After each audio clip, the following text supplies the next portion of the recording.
Hey, it's Dr. Kyrin. Have you ever wondered why you're overweight and tired, and why these two symptoms always seem to be linked in you and your friends? Have you wondered what the common thread is that's causing these in your life? Well, listen up, because in this episode, I have a functional nutritionist who's going to shed light on exactly why your weight and fatigue issues are linked, what nutrients you might be deficient in, and how to start replacing them today. This episode of Her Brilliant Health Radio is brought to you by the Shine Energizing, Detoxifying, and Balancing Breakfast Replacement Shake.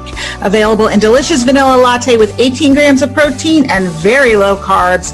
It's in your shaker bottle with water, and you are out the door with a healthy, nutritious shake to power you through your day.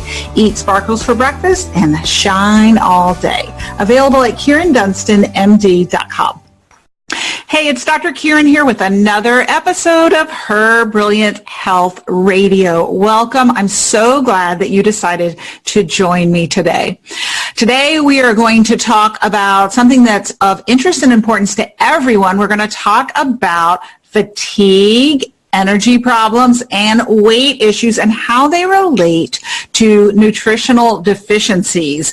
My guest today specializes in functional nutrition, and she's going to help you understand what nutrients you're not getting in your diet and how this could be affecting your health, particularly decreasing your energy and increasing your weight, and why these two are related. I'm going to tell you a little bit about her. Shelley Gawith is a functional nutrition specialist who helps busy professionals worldwide reduce stress in their lives by combining medically sound practices with nutritionally based care.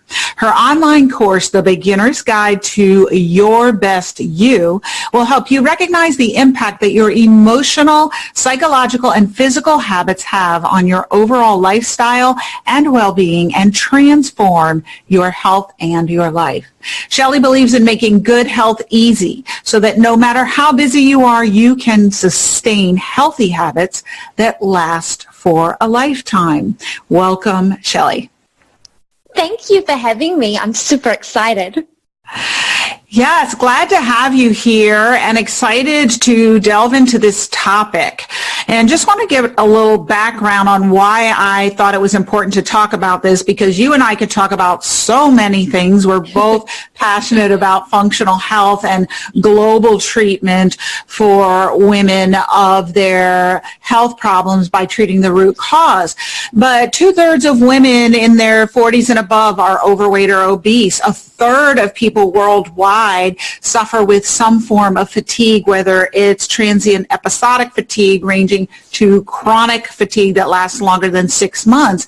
And oftentimes in people, these symptoms are linked. If you're listening, ask, is this you? Mm-hmm. And if it is, you'll want to listen up, because we're kind of delve in today into nutrient deficiencies that you may be experiencing that are undiagnosed, because these deficiencies are not commonly checked for in regular medical practices all the time. And so we're going to help you understand what macro and micronutrient deficiencies could be lurking. So talk to everybody listening about your thoughts on this topic. Yeah, that's a big question.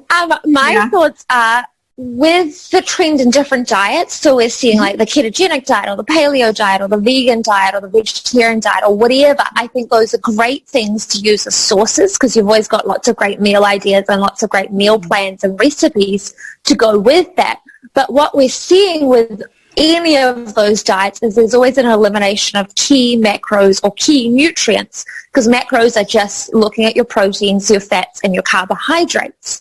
And when I talk to women or men in clinic and I say carbohydrates, that we want them in your diet, they start smiling because they're getting really excited. And they're like, I'm here seeing a nutritionist and she's telling me I can have carbohydrates. So then I'm like, behind that grin, I'm like, what are you picturing when I say carbohydrates? And often they're thinking pizza, pasta, and bread. And I'm like, no. What? And this is a common question that whenever I do corporate talks, I say to like the groups, what category do you put vegetables in? And often they'll say, like your sweet potato, which we have in New Zealand, like sweet potatoes or kumara, which is a New Zealand thing, and pumpkin and yams, they'll put them into the carbohydrate category. And then I'm like, but what about our leafy greens and our broccolis and our cauliflower and all of those vegetables? They are carbohydrates too. And so what we're seeing is there's a huge deficiency, especially say with the ketogenic diet or even the paleo diet. People aren't getting in enough vegetables into their diet anymore, and that's a huge source of macros and micros as well. Like, you need to get all of these. And I say to my clients, they need, when we're trying to keep it easy, but often people want guidelines, about 6 to 8 cups of vegetables a day. I really see most of my clients that come into clinic or that I see online, when I'm looking at their food journals, I'm not seeing that amount of vegetables in their diaries, right? Like, they might, if they're keto, they might be doing their bulletproof coffees. So they're skipping, they're fasting. A lot of people are now doing intermittent fasting too. And all of those things are fine. But now you've got to be really intentional with what's going into your diet. And the other trend that I'm seeing, and I'm seeing this worldwide when I travel and stuff, is a lot of people are now aware that gluten isn't necessarily agreeing with their bodies, or they're getting symptoms from it, right? So a lot of people are going gluten-free, which is fine. Like, I'm gluten-free too, so I'm an advocate for it. But the problem with that is 100 years ago, all the grains and the gluten and stuff, that was where we got all our good fiber to feed all the prebiotics in our guts, right? So we needed to feed our good gut bacteria in our guts, and we still do need to do this. And a lot of people now just think, oh, I have a probiotic supplement or whatever. But we still need the prebiotics from our food, right? So when we eliminate what, like lots of us are on these diets, the paleo or the keto or whatever, when we eliminate all these grains, and if it makes you feel better, that's fantastic. But now we've got to really be conscious of where are we getting that fiber from to feed all the gut bacteria that we need. So you can be so nutritionally depleted, yet eating, and I say in inverted commas, a healthy diet, if you're not really conscious of where you're getting all these macros from. So if you want to eliminate all the grains, that's great. And if you want to go high fat, that's also great if you feel good with that. But you've got to make a real intentional, conscious decision to now be adding in all of these leafy greens, like all of these greens into your diet. And that's where I'm seeing I'm just not seeing it happening with people, because we're not conscious of it, we're not aware of it, we don't realize that when you take out whole groups of vegetables or whole groups of foods, you've got to be replacing it with other things.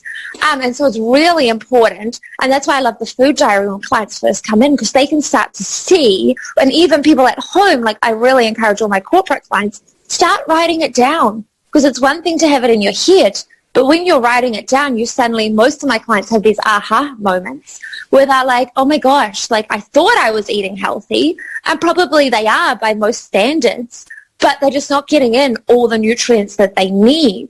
And I personally really want people to be getting all their macros and their nutrients from their diets, from what's going into their mouths. We don't now want you to have to take a whole bunch of pills, unless your area genuinely has a nutritional deficiency in the soil or something else is going on. You want to get it from your food. It's the cheapest way to do it, and it's the easiest way. Right. So you bring up a lot of important points I just want to highlight there. And the first is that elimination diets, anytime you start eliminating foods, and particularly whole groups of foods, like if you're not a grain eater or you don't eat meat and you're vegan or vegetarian, you really do set yourself up for nutrient deficiencies. And this is huge, particularly for vegetarians and vegans who can be deficient in nutrients that our body needs to function. So, for instance, B12 and carnitine, you can only get those from meat. And a lot of vegetarians don't understand that. So if you have eliminated a food group, you really do need to talk with a nutritionist or a functional nutritionist or a functional medicine practitioner about what you need to be doing to recoup those nutrients somewhere else. So that was one very important point I want to bring up. And then another point that you made is that you can essentially, it doesn't matter what diet you follow, but if it's paleo or it is vegetarian or it's pescatarian or whatever it is, but you can have a healthy or keto, I call it clean keto or dirty keto. Oh yeah, I agree. Clean vegetarian or dirty vegetarian. You can be a clean carnivore or a dirty carnivore, right? And so a lot of people don't understand that, and they think that vegetarian is vegetarian, vegan is vegan, and pescatarian is pescatarian. Well, that's not true. And certainly with ketogenic, if you eat what I call a dirty ketogenic diet, you're eating a lot of unhealthy, non-organic, non-grass-fed meats. You're eating farmed fish, so all your proteins have unhealthy fats in particular and may have additives like antibiotics and chemicals and hormones. And you don't necessarily eat the veggies, and that's where I find people skimp all the time. Like you said, when people come, they're eating a cup of vegetables a day, and I tell them, no, 10 servings of fruits and vegetables. And so you really need to look at what you're eating, and oftentimes the difference is the veggie. So I wanted to highlight that. Thank you for bringing that up. And so if you're listening, ask yourself, and I love the third point that you brought up about diary, writing down what you're eating and keeping track of it, because I find that in our minds, if our recall is notoriously wrong, I don't know about you, but mine is. Oh, what do you yeah. Oh, all I ate was such and such, and I just remember the healthy things. I don't remember that, I was at eating with my friend and I pulled stuff off of her plate. That doesn't go on my diary. But if you really look at it meticulously and sit down with someone who's knowledgeable about functional nutrition and go through it, you can really see where these holes are. Because, folks, if you're listening, 70% of Americans have nutritional deficiencies. If you have health problems, it's more like 90%. And in some of the nutrients that we're going to talk a little bit more about, for instance, iron, it's about 25%, and that's the most common nutrient deficiency. Magnesium can be actually even higher than that, so that I say iron is number one, but it's probably more likely magnesium. Yeah. 50% of people are deficient. And so if you're not looking at these, which at your regular doctor's office, this is not something that's routinely checked. They might check a B12 or a vitamin D or a folate, but most of them are not going to delve into some of the other nutrient deficiencies. And so getting a reality check by writing down everything that you're eating and not eating and sitting down and looking at it is a good place to start. So thank you for bringing up those points. I think they're huge for everybody listening. Me too. And even just based on what you said, because you're right, so many people are deficient in iron. Like that's what we're seeing in New Zealand too. It's a big trend. And iron plays a huge factor in your energy levels. Like number one, like you always want to check your iron or B12 when you've got fatigue issues. There's obviously other things going on. But when you do it supplement-wise, and don't get me wrong, there's a time and a place to do it. When you're having it supplement-wise, then you've got to remember to have your iron with your vitamin C too, because that's how you take absorption of it. So now you've got to be thinking at home, okay, I can't just have my iron. Am I having it with vitamin C too so I can actually uptake it? But when you're really conscious of it in your diet, the way nature has foods, like when it's whole foods from nature, like without man interfering in it at all, you uptake that together anyway because nature's made it the way that we actually need to be able to absorb it. So you can take it with supplements, and I'm big into that, especially when you're really low. Like if anyone's got low labs, I'm always like, let's supplement it to get you up high as fast as possible because we don't want you to feel miserable. But then it's always remembering when you're taking specific nutrients, you need the help to know how to take them so you actually uptake them. Because when they're in foods, they're always just designed naturally like that. So we often just eat them, get the benefits, but once we're starting to take it in the vitamin form, then we need to know all the ins and outs, and we need to know how we actually going to make the most of it, because you can supplement with with iron for a long time, but without the vitamin C, you're not absorbing it into your body. Well, and you don't want too much iron. So if you're listening, it's always best to test, not guess. Definitely. Don't just hear us talking and run out and start taking iron. Definitely. You could have some familial defect with your iron processing, like hemochromatosis, where you would store it in the liver, and you don't want to do that. And too much iron actually acts as a rust agent or an oxidant in your body. So you don't want that. But iron is one of the most common, and that will contribute to fatigue. So let's talk about what are some of the more other common micronutrients, because that's what we're talking about, are micro, or the smaller nutrients, which include vitamins and minerals. Macronutrients are your big nutrients like carbs, fats, and proteins. So what are some other micronutrient deficiencies that people could be experiencing that are contributing to their weight gain and decrease in energy? So iron, like we've talked about, B12 is a big one.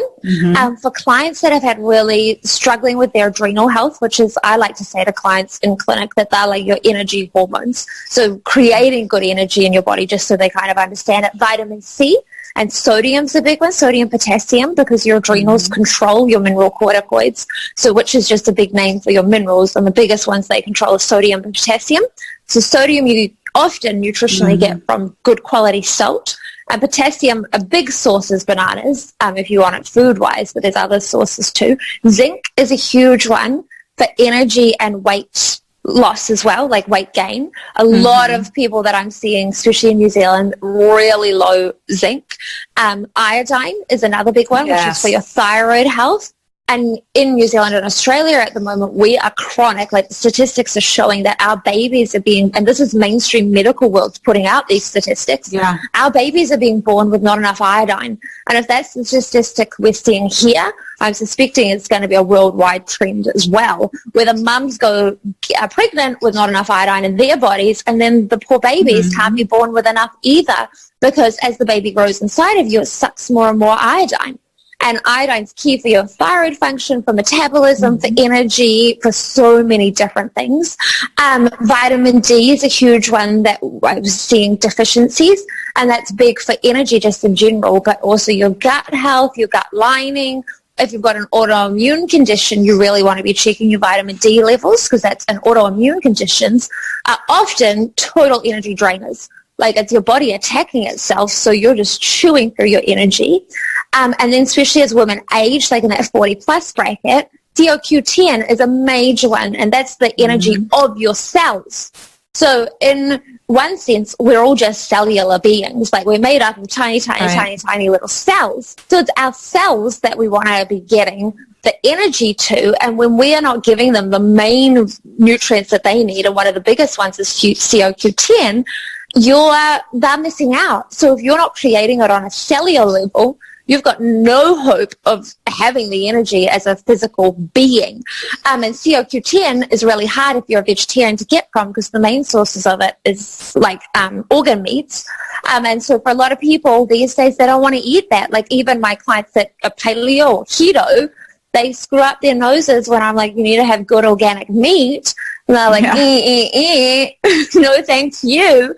And children often aren't getting it. So it's something that often we're seeing the trends right from like little newborns all the way to adulthood. That's one of the nutritional deficiencies that we're just seeing more and more and more of.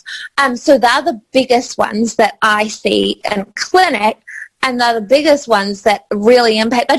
But I would say that they're just basic nutrients that you need. Like that's not even going for like optimal health. This is just like standard food health, running a pan. Yeah, like super basic. Like we're not talking about being a supercharged energy bunny at this point. This is just like good nutrients that you need to be getting in, and making sure that you've got all those micros in your body and getting them in either through supplementation forms or through your diet. So they're the real key ones. And magnesium, I don't think we just said that one, but magnesium as well. Right, so those are the ones.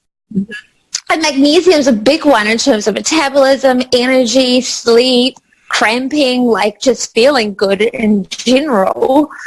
People love magnesium for hormonal health, detoxification. Detoxification. And that's the other thing, now that you've said pooping, like how many people, like I spend all day, every day talking about poos. I like to say stools in clinics, so it sounds a little bit better. Right. But your poos tell you what's happening with your health, because a poo is water, fiber, toxins. If you're not pooing every single day because you don't have enough fiber or water, where do you think those toxins are going in your body? They're going straight to the fat. If you're overweight, you're storing a whole bunch of toxicity, often if it won't shift, in those fat cells. So if you can't poop it out, your body's going to store it. And then what's it going to do? It's never going to let you lose that weight. If that fat on your body is filled with toxicity, you've got no hope of shifting it at this point. That's when you really need to be looking into your nutritional deficiencies and getting yourself going to the toilet, because poos is pretty much your body's way of eliminating toxins. And it sounds so fancy when you say it with your accent. Poos. Poos. Your poos is your body's way of eliminating toxins. And it's so true. And just to highlight a few things that you've brought up, and you were talking about the CoQ10. And so a lot of the nutrients that we're deficient in as we get older because we don't take in enough by what we're eating, or we're not breaking our food down and we're not absorbing it, have to do with the mitochondria in our cells. You were talking about how we're cellular beings. Yes. And in our cells, we have our little powerhouses, the mighty mitochondria. And that's where your body produces energy called ATP. And that's like when you go to your job and you make money, you make a salary, you make dollar bills or whatever your currency is, and you can spend it on rent and to buy food. This is where your body makes energy so it can spend it to bat an eyelash or think a thought or digest your food or move a muscle. And so it's the mitochondria that need the CoQ10 and need the B vitamins and all these other nutrients that we're talking about in order to make energy. And so why are fat and fatigue coupled is because your body has to burn fat for fuel to make ATP for energy. So if you have a breakdown in the mitochondria, that is like the seesaw fulcrum between your weight and your energy. So this is why weight and energy are coupled at the mitochondria. It's really kind of like a bow tie system there. So thank you for highlighting that. Yes. That was a good description. I like the way you said that too. It's and then true. Yeah, and so, but I love what you're talking about with the your poos. You know, magnesium is used for over 300 enzymatic processes in the body, but it's huge. And one of the main ways you can know that you're magnesium deficient is if you're constipated, because magnesium is essential for muscle motility. And so one of the first places you're going to see that is your muscle, that smooth muscle that moves your stool through isn't going to be moving. Totally. So, yeah. Or so cramping. what are some? I see it lots of cramping as well. Magnesium with cramping in the body, especially if you do a lot of exercise. A lot of my athletes will be like, I'm cramping and I don't normally. And I'm like, let's check your magnesium levels. Yes, and so athletes have some special issues when it comes to deficiencies. And I'm amazed at the number of athletes or sports enthusiasts I come across who don't supplement. So what are their extra nutrient needs? Well, it changes depending on what the sport, and so I see some really high-level New Zealand athletes, so depending on which industry they're in, they need different things. But they often, it makes sense, like I always bring it back to logically, like they're pushing their body so much harder than the average person. Even if you're just a weekend warrior kind of doing 5-hour marathons or whatever, you're just draining your body, often of electrolytes, which once again is kind of looking at your potassium, your sodium, your magnesium. They're often very depleted in magnesium. They're often not eating just on a macro level enough fat. Like a lot of them are skimping on the fats because my generation especially, and younger, or even like 40 plus, we grew up, like I used to be a marathon runner, on the squidgy, like sugary things, like you must run, eat those sugary, like how many people do we see with the sugary candy things? Right. So we're just draining our body. We're putting in chemicals in the first place, making our liver work harder as we're running so far, dehydrating ourselves, and then draining our bodies of the nutrients that we actually need. And I know me personally, I wasn't replenishing myself afterwards. I was doing nothing. In New Zealand and Australia and America too, you often see sometimes sports stars are promoting some sort of electrolyte drink, but that will be filled with flavors. Our ones are always colorful. So you're getting flavors, you're getting ingredients that have got chemicals in them, you're getting all the sugar, so you're still depleting your body of nutrients. And then a lot of these like high level athletes are having coffee, and I'm not anti-coffee. It's just be aware that when you're having coffee, it's dehydrating you and you're depleting yourself of minerals as well. Often there's mold in the coffee, so then you've got a whole nother thing going on there. But yeah, a lot of athletes are, depending on the athlete, lots of times vitamin C, like there could be all sorts of, their ones are always, if a normal average person's deficient in everything we talked about, like with your B vitamins, so do all of these things, athletes are draining themselves a whole heap more, but without the awareness of it. And we somehow think that carb loading, like pasta with some sugar, is going to make it all better.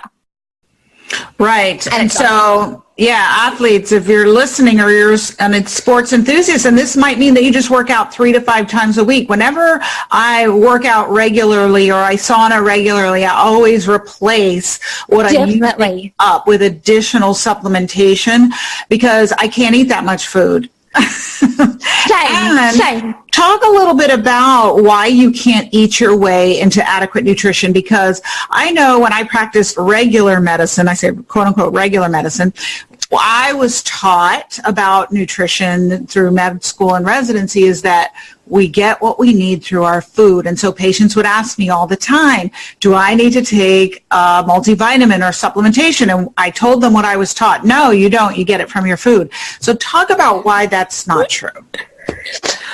So, big question. Okay, if you're coming with, first of all, energy, like if your energy is really depleted, and that was a part of my health journey with my energy and most of the clients that I see, or you've got inflammation in your body, when you're really down, like I always say to clients, like on your labs or whatever, when you're really down in a nutrient, food is never going to pull you out of that. Like you need such high doses. So say, for example, you're not digesting your fats properly. One of the key nutrients or key food groups you can get it from is beetroot, right?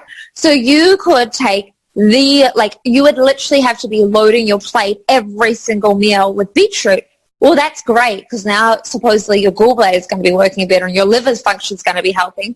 But now all you're eating is beetroot. Your poos are now pink. You're getting no other nutrients. Like, so whenever you're trying to boost your body back up to optimal health, you've got to now neglect everything else that your body actually needs, because you need to focus on it so much that, yes, you're fixing that one nutrient, where it's B12 or whatever it is, but you're not getting all your other nutrients. So whenever you're really low with labs, and when I'm testing clients in clinic, we boost it back up, whether it's zinc or whatever, with huge doses of supplements. And especially when you're low in energy, you want your energy back. Like, I would be a mean, horrible practitioner if I was like, oh, no, you eat some oysters for the next year and some pumpkin seeds and let's hope your zinc levels go back up. Right. Meanwhile, you could have a better immune system, better energy, better quality life, be able to get out of bed and just feel better, right? Like, that's just cruel.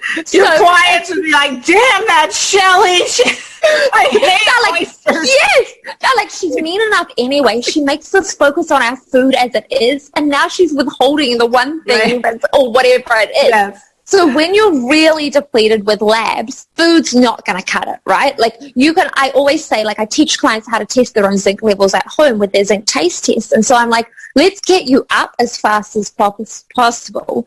Let's see if you can maintain it. If every other system's functioning really well in your body, and we've got your digestion, and I'll come to that in a second, everything working well, let's see if you can test yourself with the zinc taste test, and then we can do a lab for it as well. Let's see if you can maintain it with diet. But clients are never going to go from 0 to 100 with diet, right? So that's the first step, is that when you're really exhausted or inflamed, and inflamed means your body's in a lot of stress. And when your body's in a lot of stress, you're depleting a lot of your macro and micro, like a lot of your micronutrients. So whenever you're seeing that, you know that you're not going to get it from just diet.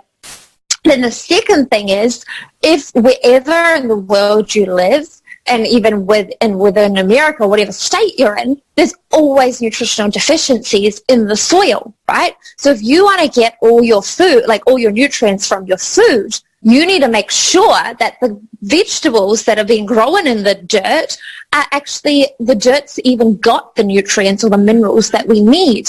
And these days, through pollution, through farming, through sprays and chemicals and everything else, we're seeing just the sheer massive production of how much vegetables need to be produced or how much food needs to be produced. We're not seeing, even if it's organic, even if it's homegrown, even if it's just absolutely amazing, our soil is being impacted by pollution. Our soil is being impacted by all of these things. So if it's not in the soil, these greens can't magically produce it. Like, they don't just go, oh, a healthy person needs iodine, iron, magnesium, selenium, zinc. Let's just pull this in. And even if they're pumping it in somehow, it's not the right stuff that our bodies actually need. So in New Zealand and Australia, we don't have selenium in our soil. Selenium is a key nutrient for energy, but for our thyroid health. So and then we import the local Brazil nuts, where everyone's like, yeah, but that's where you get your selenium from. Right. They don't have it. New Zealand, because our New Zealand Brazil nuts are growing here, where are we getting the selenium? So we can only get selenium from our Brazil nuts if they're imported from another country. But how many busy people, like if we've got to read labels for flavors and chemicals and numbers and this thing and that thing, we're not now going to be looking at the source of where the stuff's coming from, right? We see it in the organic shop. Most of my clients don't have time. And that's just the reality. Like, I've got them looking at other things, and I'm like, so like you can't always do everything. So if it's not in the soil, you're not getting it on your plate, right? So that's another thing to be aware of. And then the third thing is, if your digestive system isn't working properly, so that means that you actually eat your food, chew your food, have the hydrochloric acid that your stomach produces to break it down. And acid in your small intestines is where all the nutrient absorption, that's why we get the nutrient absorption, right? Anybody that's inflamed, anybody that's overweight, because overweight, when you're not shifting your weight, is always letting you know that you're inflamed and your body's in stress. Your small intestines will be in a stressed out state, an inflamed state, and when that happens, you're not absorbing your nutrients. So you could have the best diet in the world. It could be perfectly organic. You could be getting all your macros, your micros, keeping the most amazing food diary, fully well hydrated. But if you're seeing undigested food in your stools, or you feel bloated after eating, or fatigued, or any sort of symptom around food, you're not now uptaking like the minerals in your body either. And your minerals from your food are your energy spark plugs. So there's actually a lot of different things going on to be able to get everything out of your food that you need to be able to.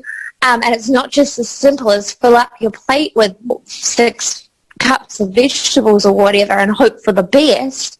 You've got to make sure. And when I see clients in clinic or just around the world, most people don't have great digestive systems now. Most people are just low in like these basic functions, and basic systems in their body are out of balance. So that means then they can't get the benefits from their diet, and then also throw in a food that's causing them inflammation that they don't realize that they're sensitive to, and boom, it's hard.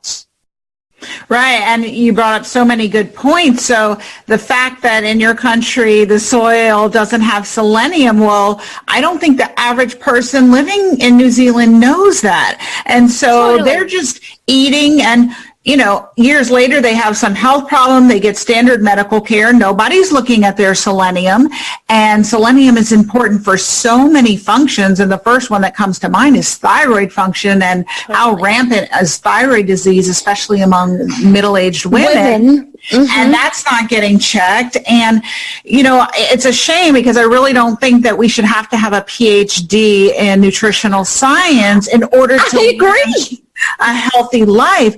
But the unfortunate fact is, in this day and age, you have to have nutritional literacy to avoid disease and be optimally healthy. And if you don't have the time to learn what you need to learn, you need to get someone in your corner who can help you navigate this, because I think that it's not only true in your country, it's true all over the world. I just want to clarify, you were saying beetroots, right? Yeah. Yes. Okay. So beetroots it's funny because in America we just call them beets. But what it highlighted for me beets. is that the beet that we eat typically, and a lot of times in American supermarkets, they have cut off the leaves on the top and they just sell the beet. And so nobody's eating the greens. But in some of the farmers markets, you'll get them with the greens. And, nature really has done a beautiful thing, because you're meant to eat the whole plant. And so whole foods. I actually did get at one of our superstores beets with the greens on them. So if you're listening and you're eating beets, eat the greens too. If you're getting carrots, eat the greens on the carrots. If you're getting parsnips, eat the greens on the parsnips, because that will count for their nutrients, because it's a different color, phytonutrients that you're going to get in there. So I know we could talk for so long about this, but I just wanted to highlight for people weight and energy are connected, how they're connected, and how nutrient deficiencies are affecting these. And so I think that you've done a great job of really helping them understand that.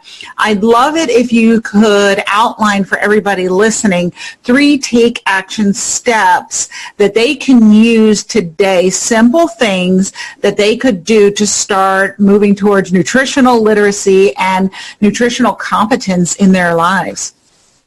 Number one, and we've touched on this already, but without fail, and for everyone, is just write down a food journal. Write it on your phone, write it on a scrap piece of paper, write it wherever you need to. But as soon as I feel like my whole job is connecting people back to their bodies, because as soon as you're connected to your body doesn't lie. As soon as you've got that awareness, you become your best health detective, right? If you see in the morning that you've got great energy after eating a plate full of 6 cups of greens or whatever, and then when you eat your full fat whatever at lunch and your energy drops off, you're going to be the one that can start to piece together the pieces and go, wow, look, I feel so much better when I eat this and not so great when I eat this, or whatever it is. But you suddenly get empowered. You suddenly realize the impact, because what is the biggest thing we all do each day? It's not exercising 3 times a day.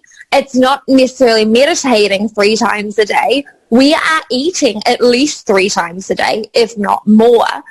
So as soon as you can get that connection with how your body feels eating, it's not a doctor, it's not a nutritionist telling you can't eat that food, right? Like I always say to clients, once they realize the impact that it's having on their bodies, they're empowered and educated, and it's no longer, Shelley tells me I can't eat this. It's my body tells me. And when you get tired and when the kids start screaming at you, if it's just Shelley telling you or whoever just telling you, that's going to go out the door. But when it's your body telling you, you're like, oh my gosh, I'm tired now, but if I go and eat that food, or if I don't eat enough of this, I'm going to be more exhausted. You're highly motivated to stick to whatever that is that you need to stick to, right?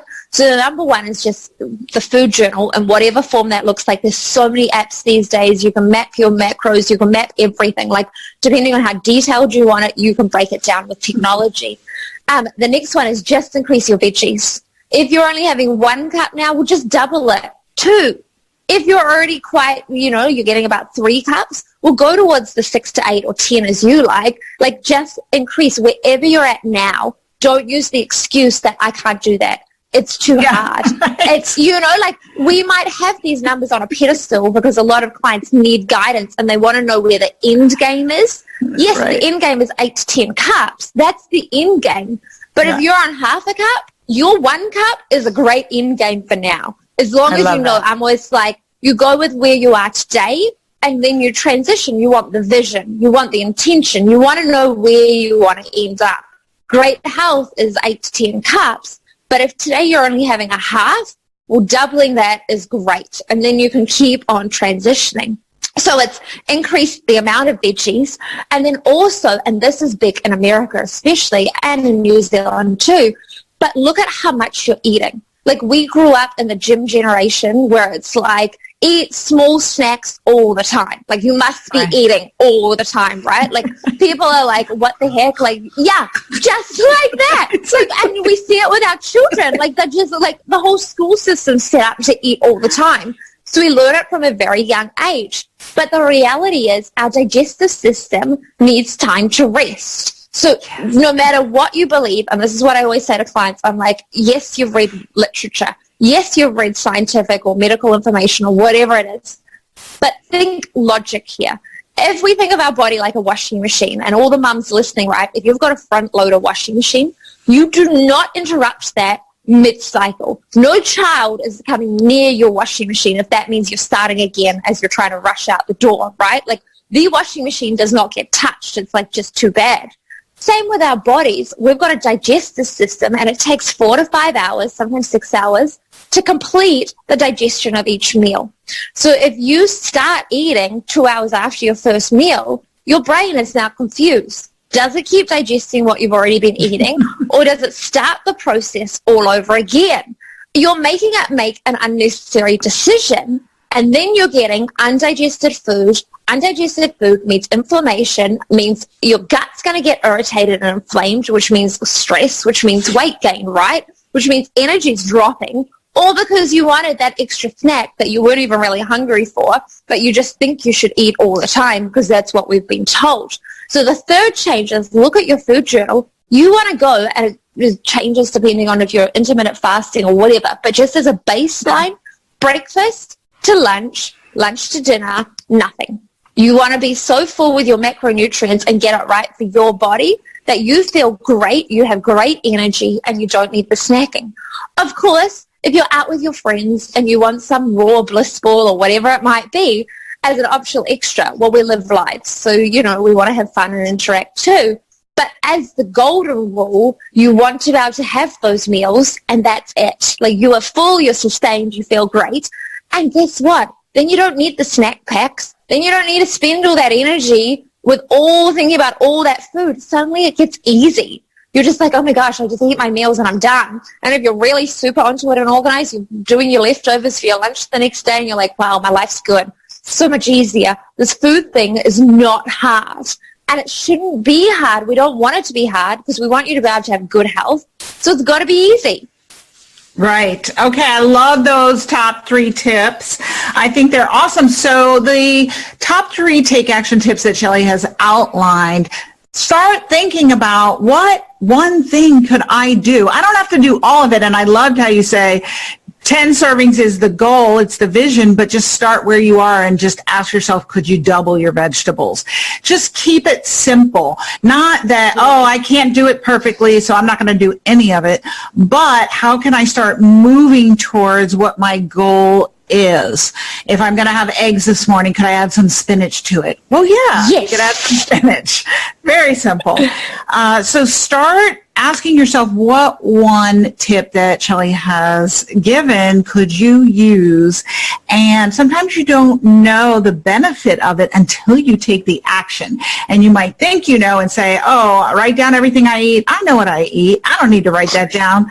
Just try it. It's a beautiful thing that happens when people actually do the steps and the exercises that we recommend. And I have people all the time in my course say, light bulb, wow, I didn't realize that this benefit, this unexpected benefit was going to come out of it. So pick one thing and take action today. And thank you so much, Shelley, for sharing your expertise with us today. So many pearls, so much information, so much knowledge, tools, and support that you've offered for everyone. I'm very grateful that you came on the podcast to share that with us. Thank you so much. The name of the podcast is Her Brilliant Health, and I'd love it if you could share with everyone what that means to you. Her Brilliant Health, the biggest thing for me means having great energy. Having energy to do everything you love. Like, I deal with lots of corporate clients and they just have the energy to work but not to do the things they love with their families and stuff. So for me, Her Brilliant Health is having the energy to do everything that you want to be doing in your life so that you can live the life that you love. I love that. I love that. And that is so true. And you certainly exemplify that. Thank you for sharing your expertise with us today. Thank you for being here. Thank you. I forgot to ask you, Shelley, how can people find out more about you? And you have some resources you wanted to share. Go ahead and do that. I totally do. So to find out more about me, they can go onto my website or Instagram or social media. And my website is www.shelleygawith.com. And then I've got this great takeaway freebie that I'm going to give to you all because I want you to be in the best health possible. So I'm going to make it super easy for you to learn how to eat right for your body, what foods are causing you inflammation, but super easy because remember, we don't want it to be hard work and it's got to be quick and easy. So you can all have access to this amazing freebie and it is life-changing. Awesome. We'll put the link in the show notes. Thank you again. Thank you.